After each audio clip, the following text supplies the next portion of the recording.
আমার স্টুডেন্টরা যখন আমারে বলে, "ভাই অর্গানিক কেমিস্ট্রি এই জায়গাটা আমার কাছে খুব কঠিন লাগে, কী করব না করব?" তো এক্সাক্ট সেম প্রবলেম তো তোমাদের হয়, কী করবা? আচ্ছা দেখো, লাইফে আমরা ১ম যেই জিনিসটা পড়ি, ওই জিনিসটা ১ম বার যখন আমরা পড়ি বা করি, আমাদের কাছে কঠিন লাগে। যখন সেকেন্ড টাইম করি, আরেকটু ইজি লাগে। যখন আরেকবার করি, আরও একটু ইজি লাগে।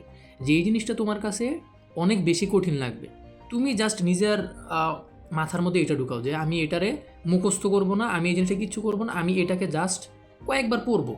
আমি আজকে একবার পড়ছি, ওকে ফাইন। আমি কিচ্ছু বুঝি না, আমার বুঝার দরকার নাই। আমি নেক্সট দিন আরেকবার পড়ব। আমি এর পরের দিন আরেকবার পড়ব। আমার বুঝার দরকার নাই। আমার মাইন্ডসেট শুধু এটা, আমি এটা আমি বুঝি না কিন্তু আমি ট্রাই করছি বাস।" যতক্ষণ পর্যন্ত নিজের মধ্যে এই ফিলিংসটা না আসবে যে আমি এনাফ ট্রাই করছি, তারপরে পারি না, আমি এটা বুঝি না, তারপরে যাই সেটা কান্নাকাটি করো ভাই। আমরা চেষ্টাই করি না। চেষ্টা না কইরাই হচ্ছে যে ভাই এটা তো অনেক কঠিন, এটা পারি না।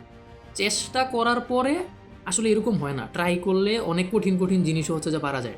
ইলন মাস্কের মতো মানুষ ইঞ্জিনিয়ারিং ইউনিভার্সিটি না যাইয়া নিজে বই পইড়া রকেট সায়েন্স শিখে ফেলছে। আর আমরা যেই পড়াশোনা করি এগুলা তো রকেট সায়েন্সের তুলনায় কিছুই না। তো তুমি কেন পারবা না? অবশ্যই পারবা।